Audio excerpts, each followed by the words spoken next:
Are you planning an upcoming cruise on Royal Caribbean and you're trying to figure out what an inside cabin with a virtual balcony is? If so, this video is for you. I recently went on Symphony of the Seas and I intentionally booked a virtual balcony cabin just so I could do this video. I'll show you the cabin and I'll tell you what I think, because there are some big downsides to it. Welcome to Deck 6 of Symphony of the Seas and my virtual balcony cabin 553. Before we actually start this tour, I think it's important to point out some of the differences from what I normally do. First of all, when I got this cabin and first arrived, it was decorated for a recently married couple. Needless to say, Kat and I are not recently married, and I was on this cruise by myself. There were decorations everywhere and sparkly glitter everywhere. In addition to that, the virtual balcony didn't even work. And that's a reoccurring theme for my entire cruise. All right, so let's take a look at the cabin. On Symphony of the Seas, the virtual balcony cabins are the same size as the regular interior cabins, which is 172 square feet.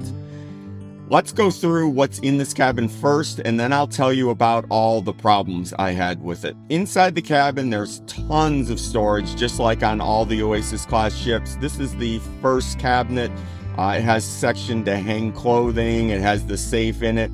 And down below, there are several drawers to put smaller items in.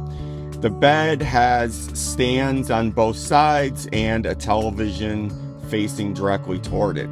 In addition to that, there's a couch and a desk and more storage. This is the other cabinet.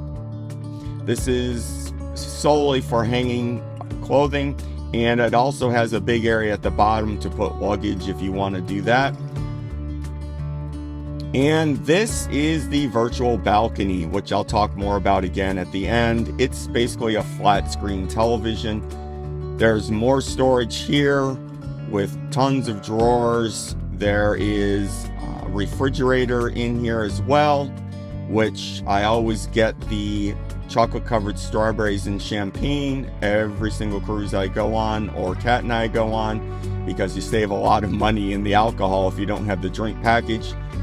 And this is looking back the other direction. As you can see, all my stuff's in here, and the reason for that is because it took them a couple days to get the virtual balcony to work, and I wanted to show you the cabin with it working. This is the head, or the bathroom. Has a nice size shower with a glass enclosure, which is nice. It's much better than those cloth ones. There's tons of places to put your toothbrushes and everything like that in the bathroom, and it's a nice size, and it's very nice looking as well.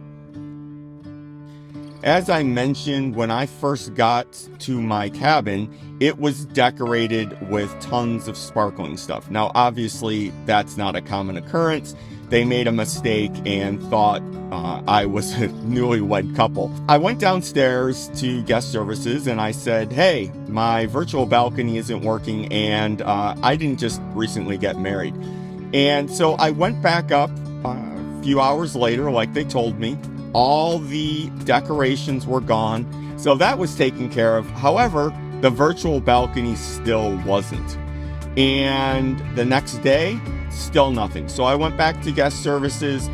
They had me meet an officer in my cabin, and it was fixed. So it turned on. However, if you look at the pictures, as I'll show you right here, of what Royal Caribbean advertises for their virtual balconies, there's actually it looks like you have a balcony cabin. There's a guardrail and everything. In this virtual balcony cabin, it was a video camera pointed out at the water, and that was it. Not only that, it was pointed out straight ahead, which I suppose is fine, but still, it looked like I was watching a YouTube video of the ocean. And the other crazy thing is it wasn't on all the time. At port, it was shut off, and at night it was shut off. It was even shut off before it even got dark. I was kind of hoping that I could use that as basically an alarm. So when the sun rose, it would get brighter and brighter and brighter and wake me up. Nope, because it's not even on. For me, I don't spend much time in my cabins. I'm not in my cabin during the day. I'm out doing stuff. And because of that, because the display wasn't on early in the morning and wasn't on late at night, I almost never saw the virtual balcony on.